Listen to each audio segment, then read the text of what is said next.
Cluster news today और मैं हूं आपके साथ मानवी ठाकुर। शुरुआत करते हैं आज की खास खबरों से। जैसा आप जानते हैं कि प्रधानमंत्री जी ने कल राष्ट्र को संबोधन किया, बहुत निराश किया। बातें बहुत अच्छी कही उन्होंने, कुछ वादे भी किए हैं फ्यूचर के लिए कि फ्यूचर में क्या पॉलिसी रहेगी देश की, आतंकवाद को लेके भी, एटॉमिक एनर्जी को या एटॉमिक बम को लेके भी, सब बातें उन्होंने कही, अच्छी बात है। पर जो पूरा देश इंतज़ार कर रहा था कि जो अचानक सीज फायर हुआ, उसको देश पूरा समझ नहीं पा रहा है, कोई नहीं समझ पा रहे हैं। ऐसा कभी होता नहीं है कि वो भी गुप्त तरीके से सीक्रेट रख के कैसे हो सकता है। पब्लिक डोमेन में बात आती है कि हम चर्चा कर रहे हैं कि युद्ध कैसे रुके। हम भी नहीं चाहते युद्ध करना, क्योंकि सबसे अच्छा काम सेना ने ये किया, जिनको हम सब सलाम करते हैं। उन्होंने जो है पहले दिन ही जो अटैक किया, उसमें ना सिविलियन कोई जगह पर और ना कोई पाकिस्तान के सैनिक अड्डों पे भी नहीं किया, जबकि दुश्मन देश है वो अटैक कर सकते थे। सिर्फ और सिर्फ 9 जगह चुन करके उन्होंने अटैक किया जो आतंकवाद के अड्डे थे। तो पूरी दुनिया में इसकी तारीफ हुई और जो कुछ सेना कर रही थी सब अप्रिशिएट कर रहे थे। पहलगाम में जो घटना हुई, तो जो लोग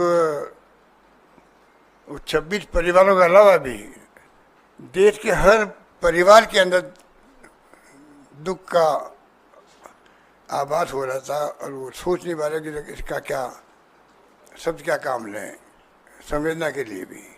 ऐसे माहौल में देश चल रहा था, अटैक किया गया, बताया गया 100 लोग आतंकवादी मारे गए, सब कुछ ठीक चल रहा था, सब कुछ ठीक चल रहा था। और हमारा तो इतिहास रहा है, आज़ादी के बाद से ही हिंदुस्तान की फौजों ने कमाल ही किया है।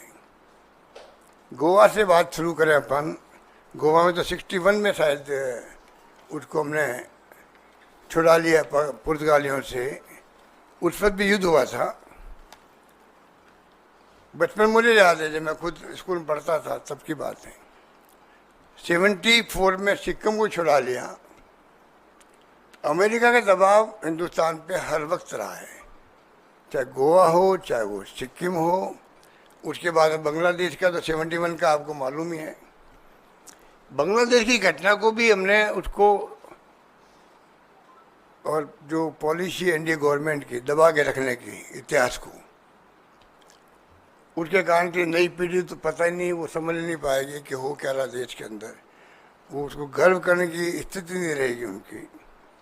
किस प्रकार 2 टुकड़े कर दिए पाकिस्तान के, 93,000 सैनिकों को, कर्नल जनरल सबको सरेंडर करवा दिया। वो वक्त भी देखा हम लोगों ने। मैं खुद बचपन में गया था 71 के बाद के वक्त में, शरणार्थी शिविर लगे हुए थे वहाँ पर। 1 करोड़ लोग आ गए थे इंडिया के अंदर। तो हम एनजीओ के माध्यम से गए वहाँ सेवा करने के लिए। तो मुझे याद है कि वो दृश्य क्या था वहाँ पर, और किस प्रकार वो बाद में इतनी बड़ी जीत के बाद में, उस पर भी अमेरिका का 7वां बेड़ा आ गया था, निक्सन साहब ने भेज दिया, दबाव दिया इंदिरा गांधी पर, झुकी नहीं इंदिरा गांधी, परवाह नहीं करी 7वें बेड़े की। ये भी वक्त था हमारा जब ये सब कुछ हुआ। शिमला समझौता भी हो गया कि हम 2 राष्ट्र के बीच में बात करेंगे, तीसरा राष्ट्र पिक्चर में नहीं आएगा। अभी जो ट्रम्प साहब पिक्चर में आ रहे हैं, वो पता नहीं इनकी कंसर्न से आ रहे हैं सरकार की, या वो अपने हिसाब से आ रहे हैं। वो भी देश के सामने स्पष्ट करना चाहिए प्राइम मिनिस्टर को, एमईए को, कि भाई वो ट्रम्प साहब जो सब कुछ कह रहे हैं आज के टाइम में, उसके पीछे क्या राज है, क्या दबाव है, हम क्यों सुन रहे हैं, स्पष्टीकरण क्यों नहीं दे रहे हम लोग। इसलिए मैं आपको कह रहा था कि सेना के बलबूते पर जो आज तक इतिहास में ये घटनाएं बड़ी बड़ी हुई। अरुणाचल प्रदेश था, चाइना का परवाह नहीं करी, उसको भी हमने स्टेट का दर्जा दे दिया। 65 का वार था, हमने देखा हमारे खुद के शहर में 500 बम गिर गए थे। तो बचपन से देखता रहे 65 का वार, सेना ने जम के लड़ा, लाल बहादुर शास्त्री जी थे उस वक्त में। फिर आपको मालूम है कि किस प्रकार उस पर कुछ लोगों ने विरोध किया उनका। इन्हीं लोगों ने जो आज सत्ता में बैठे हुए हैं।